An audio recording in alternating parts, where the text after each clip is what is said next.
On today's episode, we really talk about LinkedIn. LinkedIn, that thing that we might use, we might not use. We sort of get understand. We don't use. Some say it's a spam fest. Some say it's very expensive. But Gary Wong, I'm interviewing, used to work at LinkedIn, and he has some great insights into how to use LinkedIn, whether you're a large company or whether you are a person who is trying to boost your own profile. Stay tuned for this episode. It's really good. Gary is very keen to share all the stuff he knows about when he worked at LinkedIn. How companies are actually running marketing campaigns that contribute to revenue and really contributing an impact. So thank you, Gary. Welcome. Thank you, Thomas, for inviting me. Happy to join your podcast, and I can't wait to talk about my experience at LinkedIn with you. Yes. So tell me, you worked at LinkedIn for 3 years. Yes. So back at the LinkedIn, I was in the Hong Kong office. I work at the LinkedIn Marketing Solutions. So what that really means is I work with a lot of B2b companies, no matter they are just startup or big enterprise. I work a lot with them in terms of planning out their LinkedIn strategy, organic and paid. And my job back then was really making sure that they are using LinkedIn ads or using LinkedIn right.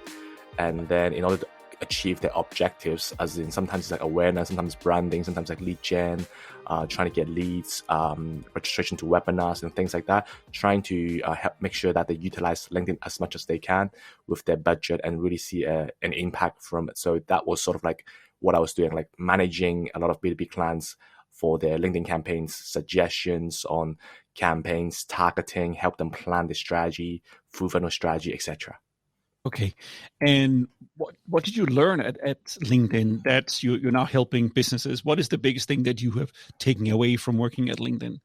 From LinkedIn, what I've learned is because I've done different sort of marketing. I've used Google before, I have Facebook before, and LinkedIn is not a cheap platform, and it's not a platform that a lot of people would really know how to fully utilize it. You know the way you go on YouTube and you already can find a lot of videos about how to best use Facebook or Google Ads. But in terms of LinkedIn, there aren't a lot of education on how to really best utilize that. And something I learned at LinkedIn is that I see a lot of brands, a lot of B2B companies, they are doing, especially startups, when they are doing purely lead gen stuff on LinkedIn. They don't care about branding. They just want immediate result. They want leads. They want to give the leads to sales, right? They're very short-term thinking. But then what we find out is that, okay, you produce this piece of white paper, you produce this piece of material. It's like a lead magnet, and then you get people to download. And then when we actually go and ask them, although the quality of the people is good, it's okay who they look for. But then when we actually ask them, how many of these people actually turn into actual deals, turn into actual opportunities, especially startups, the opportunity conversion rate is really, really low. Sometimes what I've heard is 1%, or sometimes 0.1, 0.2%. So one thing I've learned at LinkedIn is or one thing I learned about B2B marketing is people are not downloading your white paper and then they want to buy right away. That's not their mindset. That's not their intent. They're purely intent just want to get your white paper. But then a lot of B2B companies, they see those leads and then they pass it to sales team to follow up, and then the sales complain back and say, oh, these are crappy leads, they don't even want to buy, why waste my time giving them to me, why do I need to follow up with them? So that creates a whole sales and marketing misalignment. It's sales is blaming marketing, and marketing is blaming sales. You're not doing your job, you're not doing good enough, you're not following quick enough, stuff like that. So that's one thing I learned at LinkedIn. LinkedIn, I see it as more like a branding platform, and that's something I learned at LinkedIn, that B2B is more than just producing a piece of lead magnet material, getting people to download, and then they will have an intent to buy. It's more than that. You need to do a little bit more education, and so in order to achieve that. So you're saying marketing CMOs should be more patient when using LinkedIn, should have a long-term strategy instead of a short-term strategy in terms of generating leads? Yes, it's not wrong that they're generating leads, but they need to understand that they're generating leads, but these leads are not ready to buy yet. So there's no point of selling them or approaching them. They can get leads to build up the database. They can build up leads to build up their email list so that they can invite them to future events and stuff like that. I think I'm completely fine with that. But it's just that how they approach lead gen, the mindset that they approach lead gen, needs to they need to think about what's the objective of this teacher material. Like, in my opinion, these are more like branding stuff. I see LinkedIn more like a first touch branding platform more than an actual bottom funnel. People come to LinkedIn, see a social post, and want to buy right away. Are you saying that people should not use white papers, or is that a good strategy to get them into the funnel and get them into the email, but you shouldn't expect results right away? You have to think longer term. You have to follow up with email campaigns and building awareness. And then when people are ready to buy, what that might be in 1 month, 3 months, 12 months, whatever it is, then they'll come and buy when they're ready. Is that what you're saying? More? Yes, more longer term approach. And just want to add on top is that it's like you sort of like because B2B is kind of weird, right? Like, when they don't have that problem, or when that problem is not like sort of urging them right now, they are not going to be actively searching for your solution. At that point, like, they need to understand that you just need to like be top of mind. I'm not saying using white paper is bad, but I'm saying, like, don't try to gate all your content. Only use like really, really quality material for lead gen. Don't try to get everything, and try to educate them as much as possible. Be the brand that they think of when they have the problem, and then when they actually need that solution, they will come and find you, because you're the top one or two that they think of when they're doing the research or in the selection process. Okay. All right. Can I ask you, if you were a larger company, how would you mark yourself on LinkedIn? What's your strategy for telling people, if you're a larger company, how to use LinkedIn the correct way? If I'm a larger company, like, what I would do is, like, first of all, I would need to identify, like, what channel do I see LinkedIn as? Is it a first touch? Is it educational channel, or is it a bottom funnel, or like bottom stage high intent funnel, high intent channel? For what I see is, like, what LinkedIn is more or less on the branding and on maybe in the middle education consideration part. And then once I sort of identify that, okay, so when people are sort of still they might not even have that problem yet. So what should they know about my company, so that they would actually consider me in the future when they have that problem? What sort of material do they need to know about their problem, so that I can help them make better decisions? So let's say some of the stuff that I suggest would definitely do is, like, targeting wise, is that I would always go for job title targeting first. That's my first priority. Go into your CRM, look at who are the people that are buying, what are their job titles, what are the companies that's like really dig in the CRM and find out those job titles. I would always go for job title first. And also, when it comes to segmenting the campaigns, always trying to think about grouping countries together that have a similar CPC or similar sort of population together. A lot of mistakes that I see when it comes to APAC, a lot of people would just like bracket APAC as a whole. But then APAC is a lot of countries together. It's like Thailand, Vietnam, India, Indonesia, Hong Kong, Singapore, like Australia, New Zealand. Yeah, exactly. But then the problem is, like, when you do this, like, a lot of the time I see, like, all the clicks, all the impressions ate up by India. Like 90% of the clicks and impression got ate up by India, because it's just got a high population, super engaging population, and then they just group the whole campaign as APAC itself, and then they just, basically spend all the money to India, and that's not what they want, right? So another thing that for bigger companies, I would suggest them that to better segment the countries into different campaigns when it comes to that. And then when it comes to creative wise, like I was talking about, like people should think about what their audience really need to know, or what they really need to know when it comes to making decisions. Things that I always suggest going for is like product marketing stuff, like really showcasing product demo, like product video, or creative showcase, like maybe just one feature, one pain point feature, that one significant feature that you help solve their pain points. Showcase how does it work, how does it do, what does it do, what's the benefit, what's the value of this feature, to showcase that there's a solution for the audience. Let them know that there's a solution. Your company has a solution for them. This is one of the creative sort of angle that I always use. And then second thing is like a lot of social proof, a lot of testimonial, a lot of like, I don't know, just screenshot whatever you got from G2, Capterra, your case studies, all this kind of stuff. I think these two would be like the main two sort of like creative or content type that I will use a lot on LinkedIn. And then add on top of that, maybe a little bit of education. Maybe sometimes like people are thinking, sort of like they're thinking like, okay, should I go for you or should I go for the other brand? Like help them decide. Like maybe have like educational blog content on top to say, oh, how is your product different to your competitors? Like what kind of people choose your product versus what kind of people would choose your competitor products and stuff like that. Like a bit of educational content to also think about how you can help them make decisions. So I think mainly 3 types of content I would do a lot on LinkedIn is definitely product marketing stuff, social proof stuff, and then a little bit more of educational stuff. And then on top of that, potentially you have maybe this great piece of white paper that that you can use it as a lead gen method. I'm okay with that. And potentially events, webinars that people can promote through LinkedIn. But what I'm saying is I just don't always just go for webinar and lead gen material just because you want leads. You need to do that branding awareness on top because people don't even know what your product do. Yeah, okay.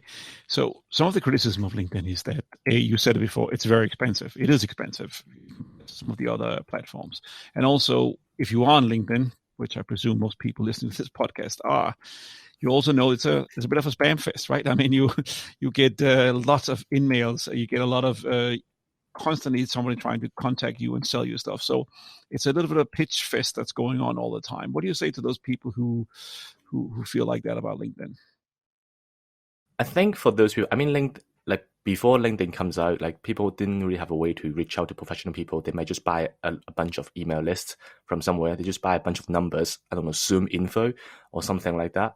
And then LinkedIn came out, and then people are using LinkedIn as like a yellow page for their B2B contacts. But in my opinion, I see LinkedIn as a professional social platform. It's a social platform. That's how I would say it. Because you need to bring the social element back. Like for those people, how I've seen them work well when they're actually posting on LinkedIn all the time about the topics that they're good at, the problems that they're solving, how they're helping the client solving it. Like so that when you actually, I mean, I don't have issue you contact like reaching out to people, but then when you reach out to people, you probably have like interact with them. They've seen your post, they've seen you already multiple times. They sort of know that, okay, you must know something. It seems like you're good at what you do. Okay, I'm happy to chat with you, instead of just saying like first encounter, hey, do you want to have a meeting? Yeah. Right? Yeah. Okay. So what you're saying you should use, when you say show, it's like keep building that resume, keep showing off what you can do, keep demonstrating your skill and your talent. So you have a bigger career, but also you can attract the people who's looking for what you have. Is that what you're saying? Yes. And a lot of people are doing that. Like, I've seen a lot of people at least in the US, in the States, they are doing that really well. It's sort of like create that brand for themselves. Like make people think that, okay, I am like the leader in the new way of demand gen. I'm like the leader in the new way of content, content marketing and stuff like that. And then these people were able to actually attract a lot of like inbound leads, just people coming and saying how resonate they find their content is, and actually contact them actively for some help because people see you as an expert. I think that's the difference. Like when people see you as an expert, like you hardly need to sell anymore. Like people actually come to you instead of like you have to actively approaching people. Like even when you actively approach people, like don't just go for the first email and say, hey, do you want to have a meeting? Like give them something valuable. Like it can just be like maybe the first sentence, first message is you should think about is just try to get them to reply, right? If they don't reply you for the first time, why would they want to set up a meeting with you? Or sometimes just like it can be like, hey, I just did a quick web analysis report for your website. Hey, do you want to check it out? And then they said yes. And then you send it to them. I sent it to them, hey, do you want to talk about it? Yeah. Can I go through it with you? Exactly. You offer something of value first instead of saying, hey, connect with me. I want to sell you something. You provide value first, and then you try and set up a meeting. I like that. Yeah. You were in Hong Kong, as you mentioned before. How do you feel like the Hong Kong or Asia market on LinkedIn is doing? Is it ahead, behind the US, Europe, or do you see differences, or do you see like it's the same all over the world? What's your opinion on that? From my experience, I see that the APAC people are still sort of like shy at the minute. Like they are not um US at the minute. I see like you got a lot of leaders who are posting on all the time. They're more focal, and then more as APAC people, they are more like observers. They're sort of listeners. They're trying to see what are other people posting or following other people to try and get try to learn something. But then I start to see more and more like APAC, at least marketers, trying to post more on LinkedIn to sort of build up their brand. I would say like APAC is definitely sort of like behind US, but then I do see more people sort of like starting to be more focal and try to build their own brand as well out there. I think that's what I've seen in APAC versus US, and a lot of the time that you need to also be sort of concerned and think about there are different languages in APAC. There are different regions with different maybe holidays, different slang and stuff like that, And and how you religions, different cultures, yeah different languages. yeah. Yeah. So a lot of the time that when you share something, you might want to share it in their own sort of like language, or use like metaphor that they will probably can relate to and stuff like that. Okay, that makes total sense. Okay, so I know before you joined LinkedIn, you're working at LinkedIn, you were working in a marketing agency. What did you learn about, from an organizational point of view, working at LinkedIn, and from a culture, working methods point of view? What did LinkedIn teach you? This American company coming in and opening up an office in Hong Kong. What did you learn there as a person from Hong Kong? What were they doing different? I would say what I've learned from LinkedIn is more I would say supportiveness, and the culture is like really open and honest, and everyone is really constructive. Like when an agency environment, a lot of the time is like just give you the work, like you sort of like need to sort of pick it up yourself, sort of need to figure out how to do it, what to do and stuff like that. But when it comes to LinkedIn, everyone is very supportive. Like a lot of smart people there that you can actually reach out and get their advice and maybe ask them how to do things. And also there's like constant training and stuff like going on to make sure that you are up to date with the market trend, up to date with how to really do B2b marketing. Because like, sorry. I want to interrupt you there because it's great you're saying these things. I just want to dig into deeper with the training. So how does LinkedIn, how often do you get more training at LinkedIn? Is it a weekly? Do you get it through webinars? Do you have town hall meetings? How do they keep training you at LinkedIn when you were working there? So we don't have a lot of weekly meetings, but like usually like bi-weekly meetings or bi-weekly like training all the time. And a lot of the time it's about different themes that they have for the company. Sometimes it's about sales, sometimes it's about content marketing. And I would say usually it's like bi-weekly we would probably have a training, like just small training, and sometimes like once or twice every quarter we'll have like a really really big training, like on a lot of stuff from product to market trends to sort of like sales to even content marketing. Right.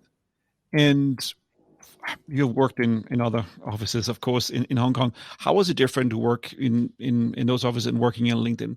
What was the main difference you would say from your work experience as a person from Hong Kong? I think it's the flexibility. Yeah. Yeah, definitely flexibility, because it's like LinkedIn is like as long as you're able to do your job, as Yeah. long as you are able to do what you are asked and finish your stuff, like you can do whatever else you want Yeah. after that. It also initiate you to they're really supportive in terms of like asking you to take on side projects, as in maybe okay, what you're doing is servicing clients, but then there are also other projects. There are a lot of different projects that you can also get your hands involved to participate. Let's say you can be in different teams to test the latest beta features, like give feedback, give opinion. You can join other sort of like you can join the content marketing team to become one of the content marketing evangelists for your country or for your region, so that you are the one who will be hosting content marketing workshop in Hong Kong or for the region. So it's, instead of just like doing your job day in day out, they have a lot of different opportunities and sort of projects that you can get involved, and so that you can sort of like you might not be like getting promoting vertically, but then you can also be doing a lot of different stuff. It can be about company culture, team events. So you're sort of like expanding yourself horizontally and laterally to get skilled up on other things as well. So flexible, supportive, a lot of training, and get attached to many different projects. That's the recipe for a good place to work. Is that what you're saying from LinkedIn's perspective? I would say it's a really pretty good place to work. I would say definitely like one of the best companies to work for. And so compare that with your regular culture in Hong Kong. You're saying it's not so flexible. You mean compared to other countries? I mean to compare to other companies? Yeah, I'm talking about other companies in Hong Kong. The culture is not so flexible. Is that what you're saying? I guess it's a US thing because eventually, like LinkedIn is a US company that came to Hong Kong, and then they're sort of like pretty flexible in terms of like working hours. It's like they don't really care what time you go to work, or like especially in COVID, right? Like there have been people that like I haven't seen previously I haven't even seen for like a whole year. They have been just working from home, but compared to other companies in Hong Kong, they usually like people sticking to that 9 to 6. If they don't see it in your office, they don't see you in the office. They don't think you're working. If they don't like you, if you don't come in and actually do the work, they think that you're sort of like just being lazy, chilling at home, doing nothing. Yeah, out of sight, out of mind. What is that person doing? Why is that person not here? Yeah. In terms of LinkedIn, obviously when LinkedIn hires people or they're trying to get in someone to fill a job, I'm sure they get lots and lots of application. But what is LinkedIn looking for when they're hiring people? What are they going? What's their method for picking the right candidates? Do you know anything about that? Yeah, I wouldn't say I have, because I haven't hired anyone before. Like I got hired, but I have sort of like seen the hiring process. So I think there are a few areas. Like first area is definitely the previous experience that they had. Are they relevant? Like, do they have the skills? But then when it comes to like, do they have the skills? They don't just look at one criteria, right?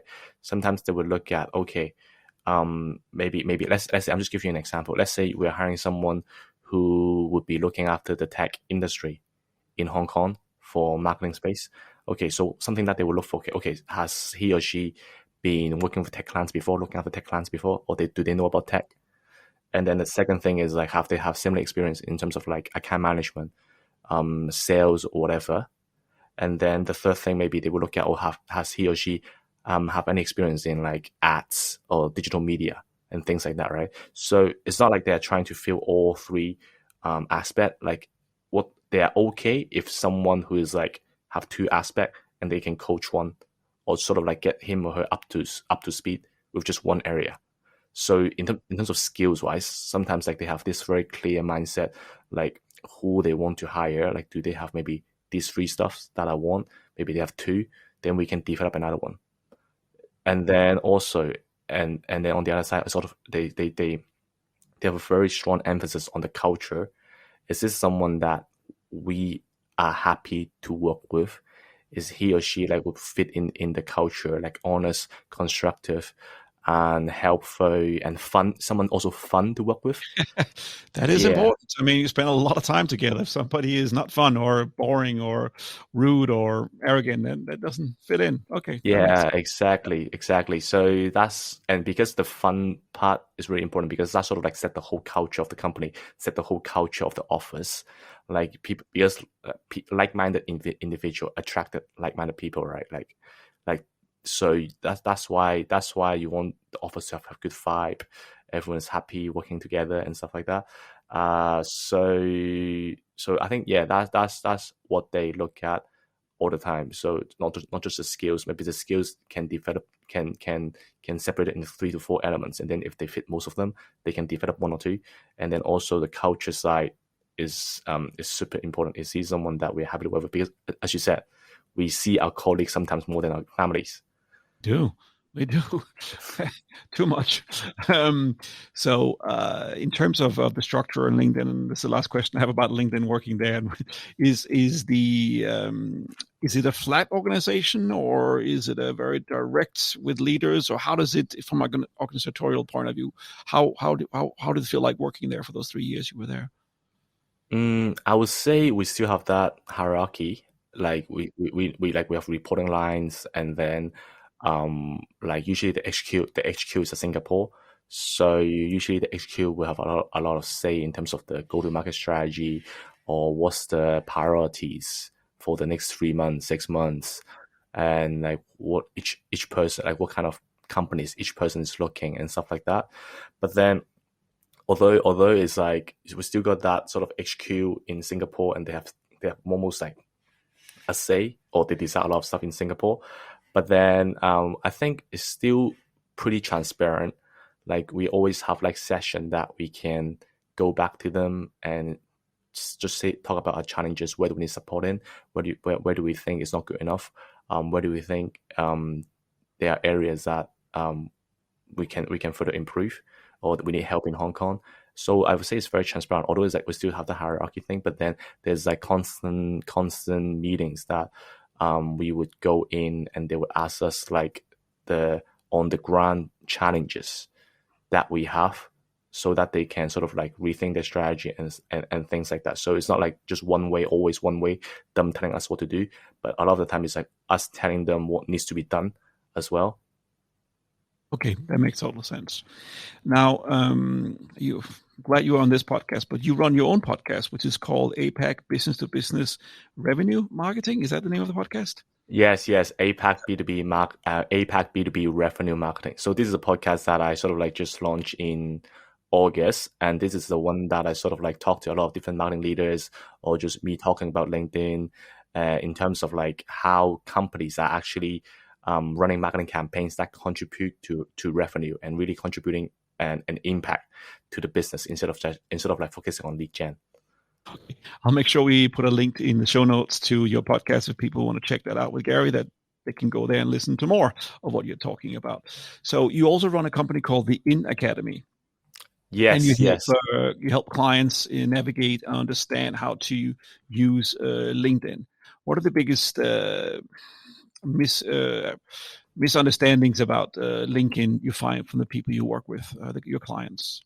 But after I quit LinkedIn, so like I sort of like started this company called the In Academy. Basically, it's like a company that me and my partner started together to basically do everything about educate people about everything about LinkedIn, or help people trying to make the best out of LinkedIn, from personal profiles, company pages, to even their LinkedIn pay advertising. So I would say one of the things that I think there are a few things that people are sort of like misunderstanding LinkedIn. I think first thing, we sort of mentioned it before, is like you were saying that people are sort of like getting spammed by sales messages. Yes. Right.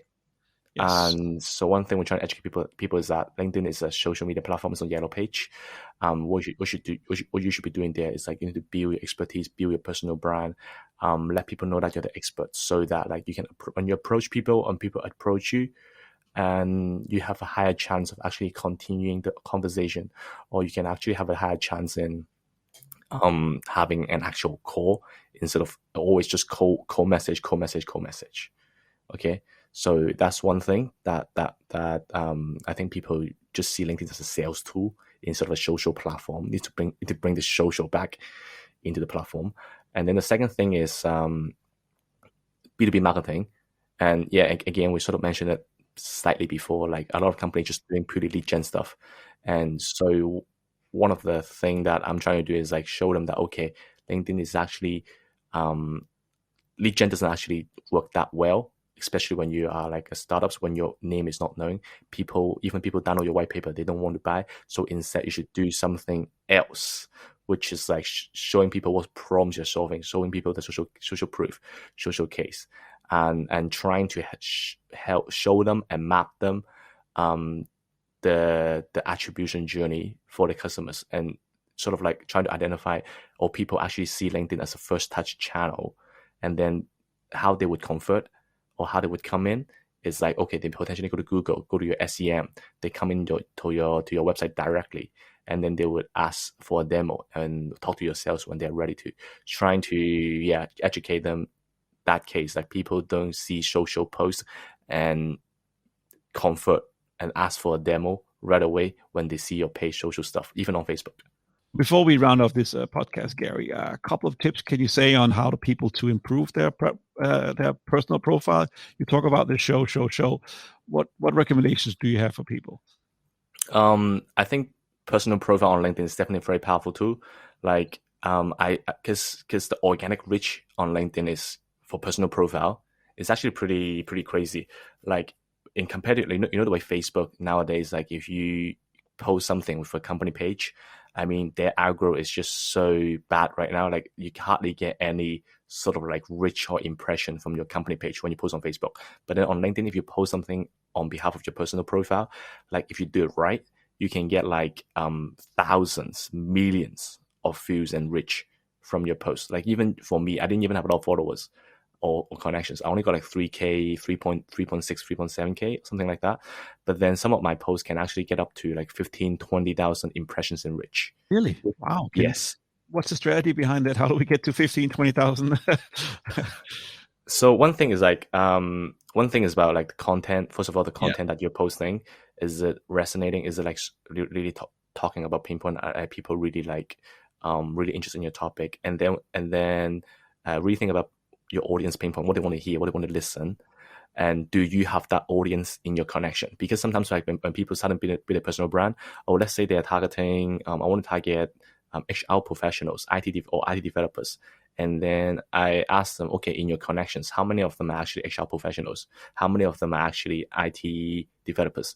And it was maybe 10%, 20%. And then when they even create content that is resonate to IT developers, it's not reaching them because you don't have that connections currently. So one thing that I would suggest is like, if you need to go and connect with people, and trying to follow them or connect with them so that they start to become your audience or start to become your connection first. Otherwise, like there's no point of you sharing stuff because they're not even there. They won't able to see it. So it's shouting into the forest, the tree that falls and nobody's there to hear it, to see it, right? Yeah, exactly. First thing, and then think about good content to post that is resonate with them. And the third thing, there are a few ways that you can post on LinkedIn to that sort of like, I wouldn't say hack the algorithm, but then the algorithm will actually prefer you to do so. So few things is like, try to not include links within your personal post, because like social media platform, right? They don't want you to redirect people out of the platform. They want people to stay on the platform. So a lot of the time, like you don't want to actually add a link in your post.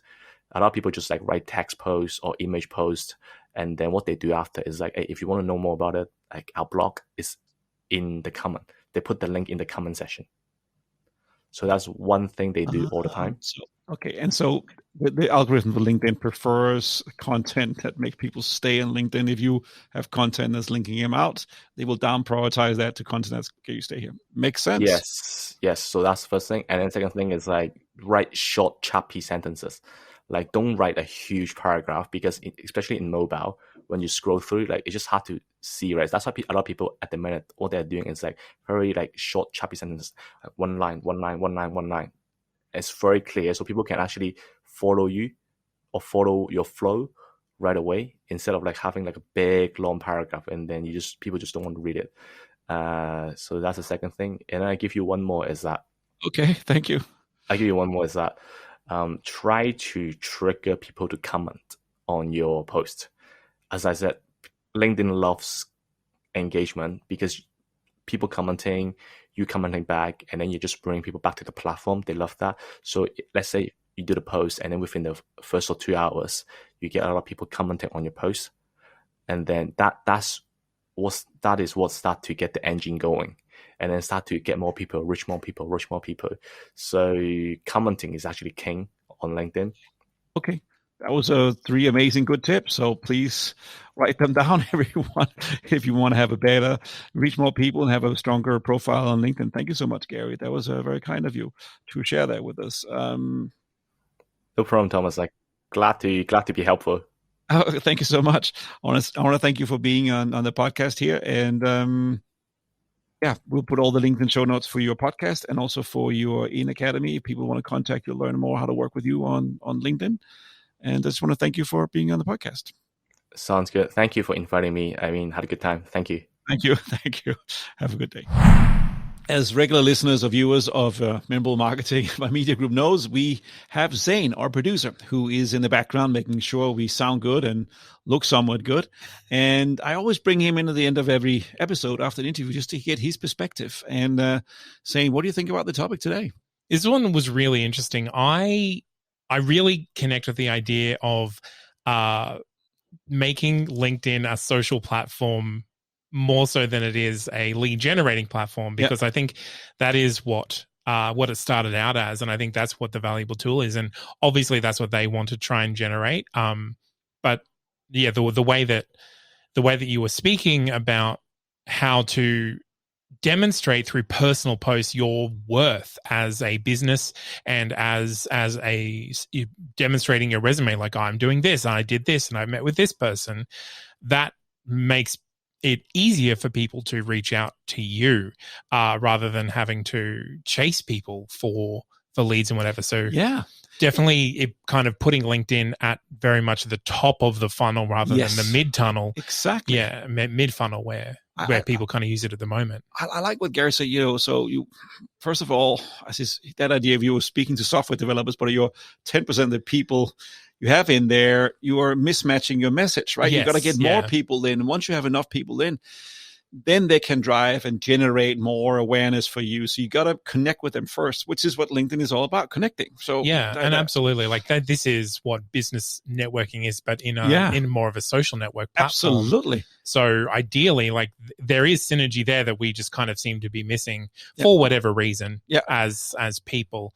The other thing that was really interesting was how Gary was speaking about having to segment your campaigns in APAC, because I guess the very similar to European problem is like in very small different locations, you have very big differences in language and in culture.